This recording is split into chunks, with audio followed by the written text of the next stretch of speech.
So నిన్న కవిత గారు కానీ అదేవిధంగా పొన్నం ప్రభాకర్ కానీ జడ్చర్ల ఎమ్మెల్యే అనిరుద్ రెడ్డి కానీ అదేవిధంగా అద్దంకి దయాకర్ కానీ మహేష్ కుమార్ గౌడ్ కానీ పవన్ కళ్యాణ్ అనే వ్యక్తిని ఏ విధంగా మాట్లాడారు, పవన్ కళ్యాణ్ గారితో ఆ రాష్ట్రానికి సంబంధించినటువంటి అంశాలను ఏ విధంగా మాట్లాడారు అనేది మనం ఒకసారి కూలంకుషంగా చర్చిద్దాం. సో కౌశిక్ని అడుగుదాం. మరి కౌశిక్ పార్టీకి సంబంధించినటువంటి నాయకుడు కాబట్టి ఏం మాట్లాడతాడు ఏంటి అనేది తెలుసుకుందాం.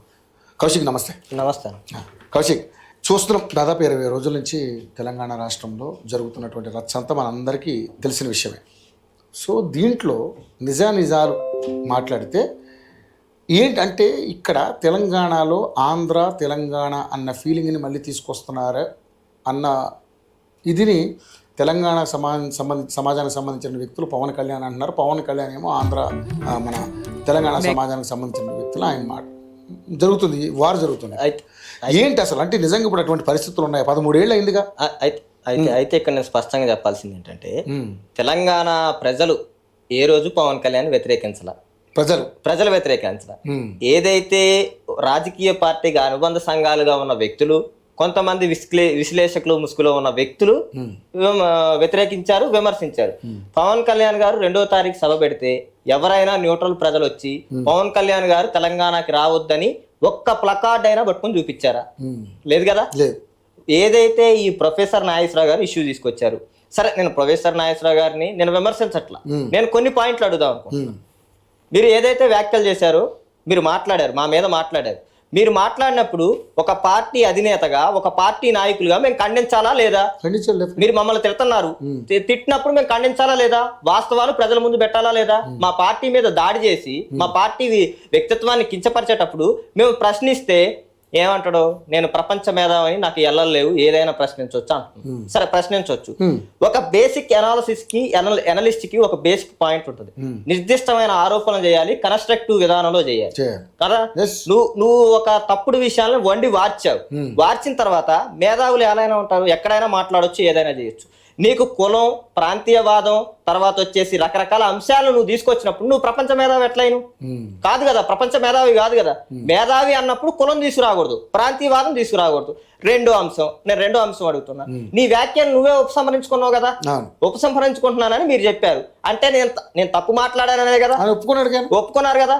ఒప్పుకొని ఉపసంహరించిన తర్వాత మళ్ళీ రౌండ్ టేబుల్ సమావేశం పెట్టి మీరు మాట్లాడారంటే ఇప్పుడు నేను అడుగుతున్నా, ప్రొఫెసర్ నాగేశ్వరరావు గారికి జనసేన పార్టీకి జరిగింది, క్రాంతిదళ్ పృథ్వీ యాదవ్ గారు ఎందుకు వచ్చారు? తొలివేలు రఘు గారు ఎందుకు వచ్చారు? పాశం యాదగిరి గారు ఎందుకు వచ్చారు? అక్కడ పాశం యాదగిరి గారికి జనసేన పార్టీకి సంబంధం లేదు, తొలివేలు రఘు గారికి ఏం సంబంధం లేదు, క్రాంతిదళ్ పృథ్వీ యాదవ్ గారికి ఏం సంబంధం లేదు. వీళ్ళందరూ ఎందుకు వచ్చారు అంటే ప్రాంతీయ విద్వేషాలనే వీళ్ళు వాడుకుందామని వచ్చారు. ప్రాంతీయ విద్వేషాలను రెచ్చగొడుతున్నది జనసేన కాదు, ప్రాంతీయ విద్వేషాలను రెచ్చగొడుతుంది వీళ్ళు. నేను అడుగుతున్నా, పవన్ కళ్యాణ్ గారు ప్రాంతీయ విద్వేషాలు రెచ్చగొట్టారంటున్నారుగా, తెలంగాణ అస్తిత్వం మీద దాడి చేశారంటున్నారుగా. ఒక్క లైను, ఒక్క సెంటెన్స్, ఒక వీడియో చూపియండి. ఇప్పుడు బహిరంగంగా ఉన్నాయి, చూపియాలి కదా. నేను అడుగుతా, అనేక అంశాలు బీఆర్ఎస్ పార్టీ, కాంగ్రెస్ పార్టీ 10 ఏళ్ల పరిపాలనలో ఏం చేశారనేది నేను అడుగుతున్నా. క్రాంతిదళ్ పృథ్వీ యాదవ్ గారు మాట్లాడుతున్నారు కదా, ఇదే మాట్లాడుతున్నారు కదా, అమరవీరుల గురించి మాట్లాడుతున్నారు కదా, మా నాన్నగారు పోరాటం చేశారంటున్నారు కదా. 1200 మంది అమరుల కుటుంబాన్ని ఒక్కరోజు కూడా పోయి ఎందుకు పరామర్శించలేదు? నువ్వు ఎందుకు పరామర్శించలేదు? సరే నువ్వు డబ్బులు ఇవ్వసర్లా, నువ్వు పోయి ఒక్కొక్క కుటుంబంలో మీ తల్లిదండ్రులు ఎట్టున్నారు, కొడుకుని కోల్పోయిన బిడ్డల్ని, భార్యలను కోల్పోయిన వ్యక్తుల్ని ఎందుకు పరామర్శించలా? నువ్వు ఎందుకు పరామర్శించలా? ఈ రోజు వచ్చేసరికి తెలంగాణ అస్తిత్వం, తెలంగాణ వాదం మీరు మాట్లాడుతున్నారా? మీరు పక్క రాష్ట్రాల్లో పోవచ్చు, అక్కడ పోవచ్చు. మీరు లెఫ్టిస్ట్ ఐడియాలజీకి సపోర్ట్ కదా వీళ్ళంతా. సిపిఎం పార్టీ ఈ రాష్ట్రాల్లో పుట్టిందా? ఈ దేశాలకు సంబంధించిన పార్టీయా? మీరు ఎట్లా మాట్లాడుతున్నారు?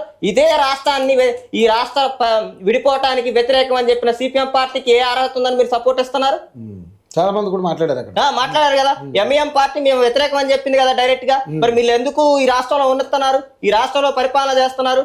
నేను ఇంకొక అంశం కూడా అడుగుతున్నా, తెలంగాణ ఉద్యమం జరిగింది దేని గురించి అండి? మన నీళ్లు, మన నిధులు, మన నియామకాల కోసం. ఇదే రాష్ట్ర ముఖ్యమంత్రి, తెలంగాణ రాష్ట్ర ముఖ్యమంత్రి ఒక టీవీ ఇంటర్వ్యూలో కూర్చొని తెలంగాణ రాష్ట్ర పోరాటం జరిగింది నీళ్లు, నిధులు, నియామకాల కోసం కాదు అని చెప్పిండు. ఇది తెలంగాణ అస్తిత్వం మీద దాడి కాదా? తెలంగాణ ప్రజల మీద దాడి కాదా?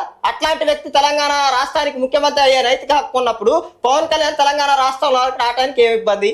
నేను ఇంకొక విషయం కూడా అడుగుతున్నా, తెలంగాణ ఉద్యమకారుల మీద గన్ను పట్టుకుపోయింది ఎవరండి? రేవంత్ రెడ్డి గారు కదా. తెలంగాణ సోనియా గాంధీని బలిదేవత అంది ఎవరు? రేవంత్ రెడ్డి గారు కదా. వీళ్ళందరూ, నేను ఇంకొక అంశం కూడా అడుగుతున్నా, ఇక్కడ స్పష్టం చేయాల్సింది ఏంటంటే నేను ఒక్కొక్క అంశాన్ని పార్టీల వారీగా వివరించుకుంటూ వస్తా. చెప్పండి. ఇప్పుడు కాంగ్రెస్ పార్టీ మాట్లాడుతుంది కదా, పొన్నం ప్రభాకర్ గారు మాట్లాడుతుంటే ప్రెస్ మీట్ లో కాంగ్రెస్ పార్టీ వెన్నులో వణుకు బయటపడింది నాకు. ఇదే 2014లో పవన్ కళ్యాణ్ గారు ఒక పిలిపిస్తే కాంగ్రెస్ పార్టీ అటావో దేశ్ బచావో అంటే మీరు అధికారం కోల్పోయారు, గుర్తుపెట్టుకోండి. మీ అధికారం మళ్ళీ తెలంగాణలో కూలిపోతాని నాకు ఎమామజా వచ్చింది. ఈ పొన్నం ప్రభాకర్ గారు వచ్చి అనిరుద్ధ్ రెడ్డి గారు వచ్చి ప్రెస్ మీట్ పెడుతుంటే మీ అధికార పీఠం కుదేలైతుందనే భయం నాకు కనిపించింది స్పష్టంగా.